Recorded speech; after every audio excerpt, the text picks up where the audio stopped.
भगवान बुद्धा की इस कहानी के जरिए आप जानेंगे कि सफल होने के लिए किसी व्यक्ति का सिर्फ मेहनती होना काफी नहीं होता, बल्कि एक व्यक्ति में और भी कई ऐसे गुणों का होना जरूरी है जिनकी मदद से वो खुद को सफल बना सकता है। इस जीवन में हम सभी किसी न किसी काम में सफलता पाना चाहते हैं, लेकिन कई बार बहुत मेहनत करने के बाद भी हमें सफलता नहीं मिल पाती। ऐसा हम सभी के साथ होता है। कई बार हम असफल होने की वजह से काम को अधूरा छोड़ देते हैं और कई बार हम असफल होने के डर से किसी काम को शुरू ही नहीं कर पाते। आज की सफलता के लिए गौतम बुद्ध की प्रेरणादायक कहानी के जरिए आप जानेंगे कि सफलता पाने के लिए एक व्यक्ति के अंदर क्या क्या गुण होने चाहिए। एक बार की बात है, गौतम बुद्ध अपने कुछ शिष्यों को साथ लेकर प्रवचन देने के लिए एक राज्य से दूसरे राज्य की तरफ जा रहे थे। सफर बहुत लंबा था, तो वो अपने साथ पहले ही खाने पीने की सभी चीजें लेकर चले।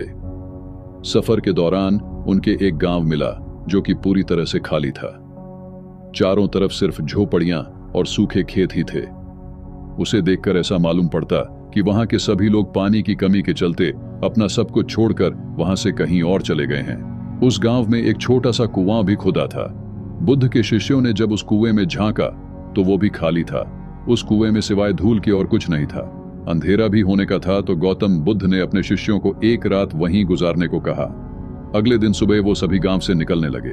वो लोग जैसे ही गांव से थोड़ा बाहर निकले तो उन्होंने देखा कि एक जगह पर बहुत सारे छोटे बड़े गड्ढे खुदे हुए थे। वो थोड़ा और आगे बढ़े तो उन्होंने देखा कि वहां हर थोड़ा दूरी पर वैसे ही सैकड़ों छोटे छोटे गड्ढे खुदे हुए थे। गौतम बुद्ध भी ये सब देख रहे थे, लेकिन वो इस बारे में कुछ बोले नहीं। उनके शिष्यों के मन में ये सवाल आने लगा कि आखिर यहाँ इतने सारे गड्ढे क्यों बनाए हुए हैं? ऐसा करने की क्या वजह हो सकती है? अपने मन को शांत करने के लिए एक शिष्य ने अंततः गौतम बुद्ध से वहां बने गड्ढों के बारे में पूछ ही लिया।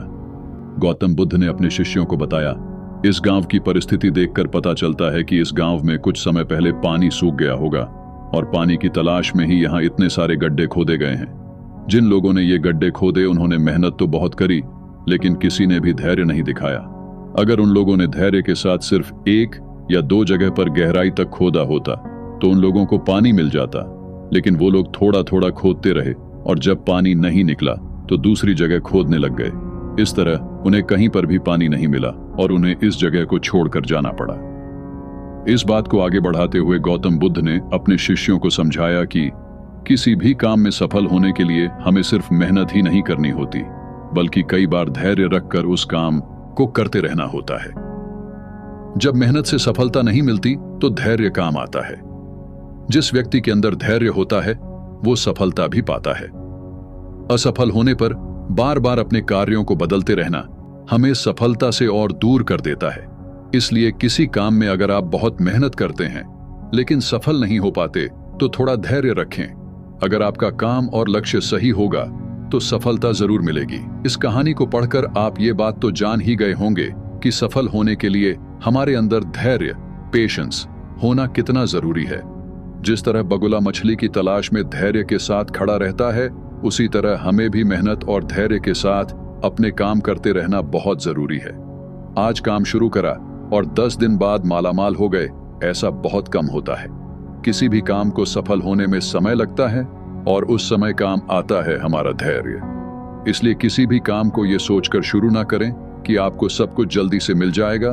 धैर्यपूर्वक मेहनत करते रहें, सफलता आपको जरूर मिलेगी।